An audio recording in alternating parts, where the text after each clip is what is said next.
Hi,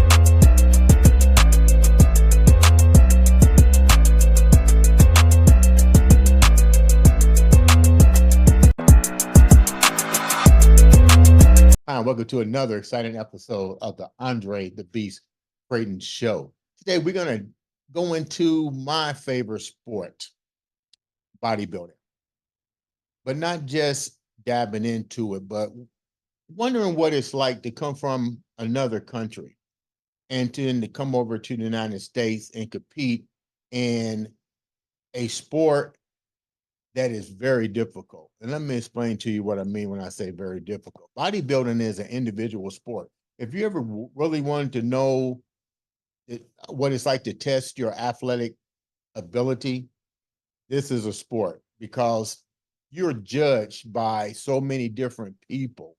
And it's really hard because the difference between first and second, or even the top 10, is really just a matter of points. Today on the show, we have one of my favorite bodybuilders, female bodybuilders, who's going to come and share her story and her journey from coming from another country to the United States. If I can't pronounce her name right, don't get mad. But welcome to the show, IFBB Pro, all the way from the Czech, Aurelia. Did I get it right? Yeah, very, very good. But from Czechoslovakia, former, right now from Slovakia. Okay. Very good, very good. Your career journey started between between Ukraine, Russia, the Czech. Was that where you was born in that region? Am I correct? Following your career, that's where you was. I was born in Slovakia. That time it was Czechoslovakia, but we split it. We were divided, and I was raised most of time in Slovakia. So, but of course, it's Eastern Europe, and this region for viewers can be that is I am from Eastern Europe. What's it like? What's it like growing up with different countries that are so closely bordered? How do you adapt, or what is a normal day life for you with so much chaos going on, and now it's divided and you're seeing so much because this is your homeland. What was it like for you growing up over there? When we were divided from Czech Republic, it was very, very calm and very polite act, because it wasn't at all a problem, because both countries agreed with some rules, and we were divided without some fight or something like people can think about it. And really, we that time government decided that will be better to live like Slovak Republic and Czech Republic. And that time I didn't feel something like some pressure or some stress or some disappointment. Regarding right now, what you maybe think about Ukraine, that is a completely different situation because there is war and everything. And we are watching from USA because we are right now here, and really is for us a very, very stressful situation what is going on there. So, but right now in Slovakia is a normal situation. Despite of fact that we are neighbor of Ukraine, in Slovakia this living is the same like before. So only there is a problem that we have to be careful what is going on, how long will be this war and everything. So really sometimes these thoughts are about what will be, what is going to be our future or something like that. When you see these things happening, how how how much of an impact is it for you now that you're in the United States, but you see your fellow comrades on all sides of the border dealing with this? yeah, conflict of territorial borders and yeah, yeah. resources and lives being impacted on all sides of the on all sides, but you're here. How much is that taking toll of on you and the people that you know that live in the United States? Do you guys sit around and talk about it and what can be Yeah, yeah, because that's very sad that we can talk about it, but we are like helpless to do something because it's not in our hands. We have to wait, and we pray to finish this. I think this horrible war, and we don't know. We can, and we helped people with some money and everything, but that's all what we can do about it. Nothing else. Yeah. when did where when did bodybuilding or physical fitness, let's just call it physical fitness because that's usually how it starts out first. Yeah. When Yeah. did this enter into your life? Were you still abroad when physical fitness and bodybuilding took hold of your life? Sure. I started working out when I was 23 years old. Right now I am 53 years old, so 3 decades. I am still in the gym, and I'm trying to work out regularly. Of course, right now when I am not competitor, these trainings are not so hard.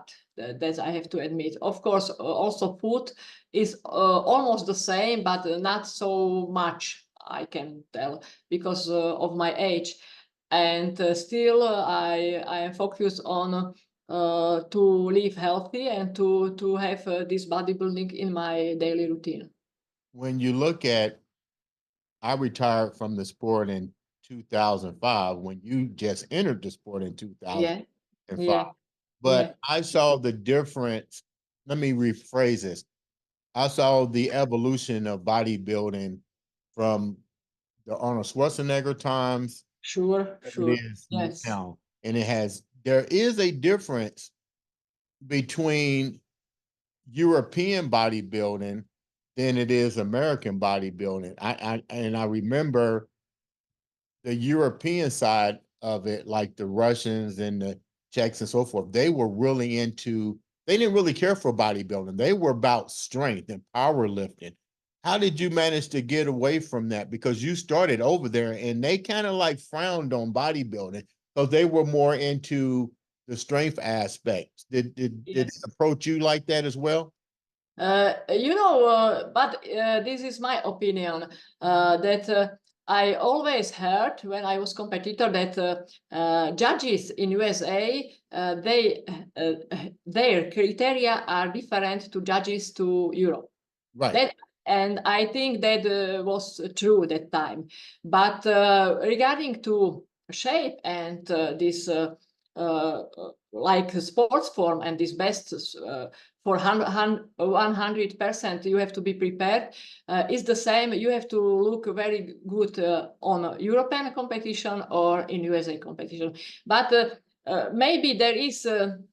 Something what is more focused among judges in USA and more focused among judges in Europe competition, because what when they started new categories, for example, like figure and bikini and these categories, and it was completely different view of judges in Europe like in USA. That's true. That's true. It is so funny. I was one of the original judges to help, Really? Oh my God. yeah, to Oh help my impact God. Yeah. figure and Yeah. all the little different categories they got. But people need to understand it went from bodybuilding Yeah. to that category because it's a business and people really Sure. wasn't paying to see Yeah. muscles. I mean, that's Yeah. real. They wasn't paying to Yeah. see Yeah. muscles. And Yeah. when you have an organization that deals in that, you have to now start opening up the doors, which I'm proud to see that happening. Yeah. It was probably long overdue. But as a bodybuilder, because when we got into the sports of the sport, it was about muscle, it was about definition, it was about Yeah, balance and, and symmetry. Now you have so many categories that I almost get lost in the matrix trying to I figure agree. out I agree. Yeah. what are we really what are you what signal are we really sending out now? Because it started out as bodybuilding, now you have all these categories. What's your take on that now? You know, one I can mention that, for example, what was always said in Europe that in USA you have to be much bigger regarding of volume of gaining muscles. That's true. And when I can tell that, for example, women categories like bikini and figure and this type, it was that in Europe they were more ripped, they were more depleted from water, and they were more drier. But I think right now is the same, that in USA are also prepared because you know that is very difficult when you are too big. It's very difficult to be also very dry. And but right now this top of the athletes, there can be big and also very well prepared regarding of depleting of water and everything. So that's true. What were some of the things that you struggle with because you're dealing with a sport that is judgmental? Let's call it what it is. You train just as hard as the next person. You might have 15 women in your class and all of you guys look great. Has there ever been moments in your career? What was the hardest things for you to overcome when you didn't win or you placed fifth or second that the judges came to you and you was like, I I was 16. I was many times I was down lit, but you know, my focus was to be prepared as I can be the best. And I knew that I am not able to put on so much muscles like another competitors, but I did everything what was necessary to do during training, during this all time. My nutrition was great, everything I did, and I felt very good on the stage, despite of this fact that I saw bigger women and better prepared. But I felt that my body is able to do right now this, and for me it was 100% condition on the stage, and I was lucky. And I didn't have problem, you know, and not to be happy or be angry that, oh, I finished not very good, because I knew that each year I can be little better, but little. That's problem, that I wasn't able to do huge progress from years to years to years. I was better only little, and but still for me it was huge thing. And I'm lucky that I could be on the stage, and I was able to compete with the best bodybuilders from the world. when you competed overseas, um, how difficult was it for you to compete overseas? And then how difficult was it for you to transcend that same level of competition to the United States? Because the United States definitely has different Yeah, competitors than your is Europe. the best. Yeah, yeah. That's what I mentioned before, that there these women on the stage were, in comparison to me, were too big, and I recognized that, but I wasn't able to catch their style and to be the same big like they were. But still, I try to do the diet and everything, and to look better and better. That's but well, you said that you know, bodybuilding in USA is the best bodybuilding, and I was lucky that I can be in USA. That's true. When you got your pro card, what was that like for you? What event was it that you got your pro card? I was very happy, and still I am happy that I was in the past, that I was a female bodybuilder. And sure, I'm not like sometimes it cost a lot of money, but it was experience and still is experience to be there and train there, because here are the best situation regarding to this sport, and also audience and people are very helpful. And what I cannot say about people in Slovakia, where for them female bodybuilder is something crazy, and here I can feel, and or also I can hear the support from people who are not related in bodybuilding at all, and they like it. They like it. Who are some of your role models in the sport since you've been to the United States?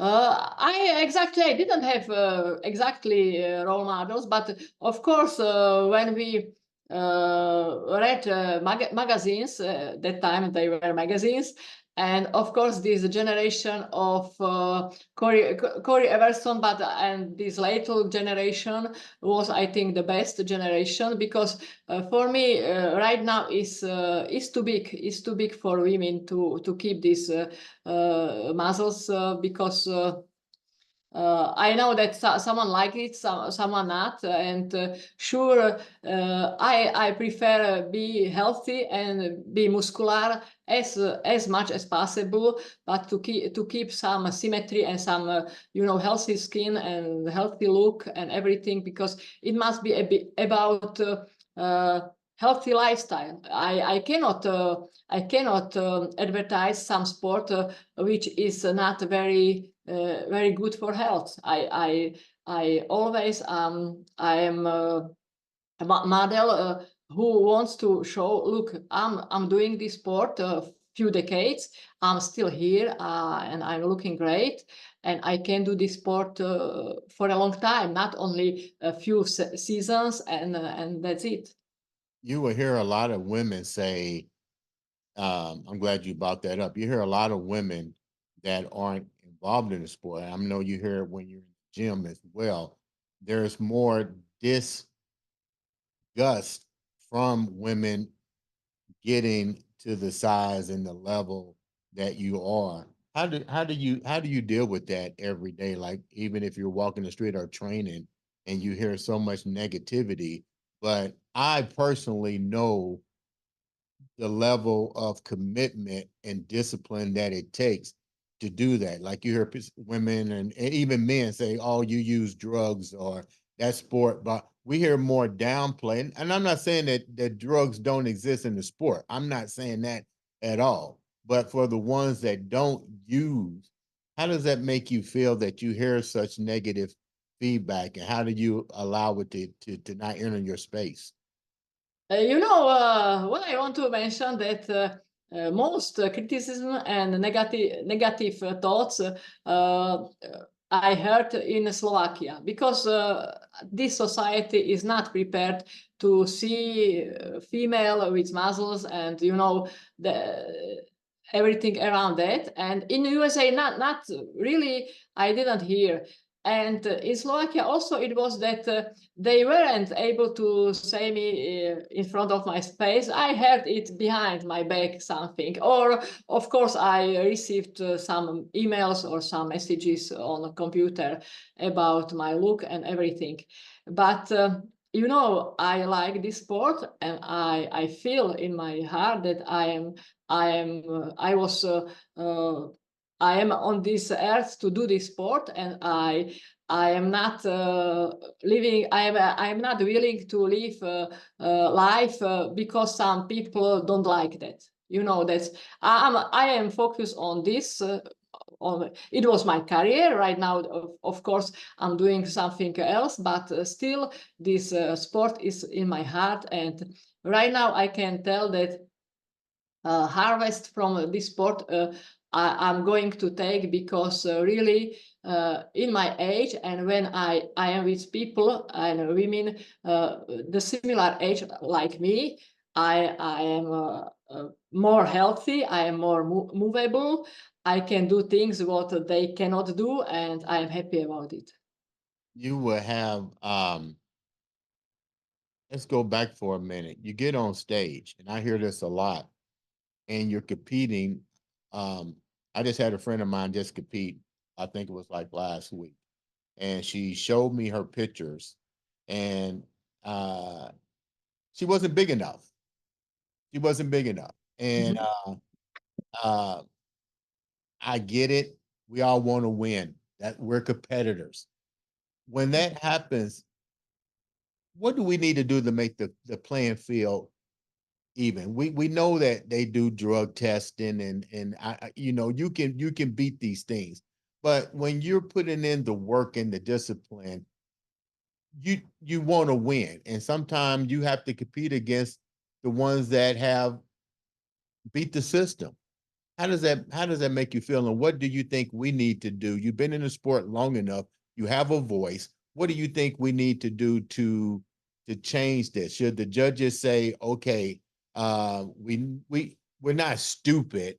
We know you did something. Should the judges have a sense to say we're going to take away 2 to 3 points because of this, or you know, what do you think to make the playing field better?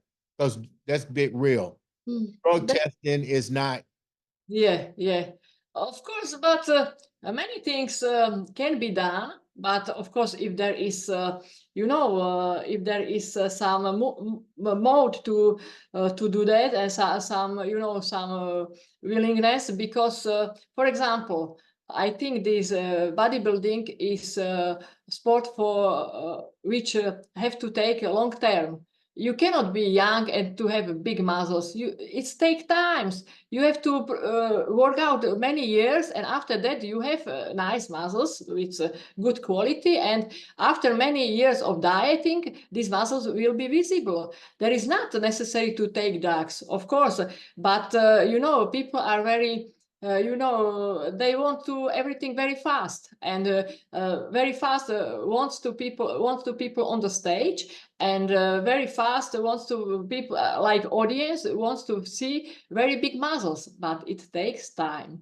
And second things what I uh, in my mind, of course, only that really they should be put a drug test on the competition, because not only because that you can eliminate this stuff, but of course it's very good for to keep people healthy, because you cannot take it for a long time and after, without some healthy problems. That's I think they should be again put a drug test.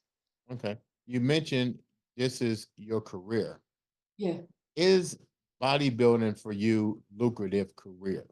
I mean, I hear individuals say I got a pro card, but they're not making money to live off of. If you're putting 30,000 in your career for one show or two shows, you got to make 60,000. Is that even possible now that you're a pro?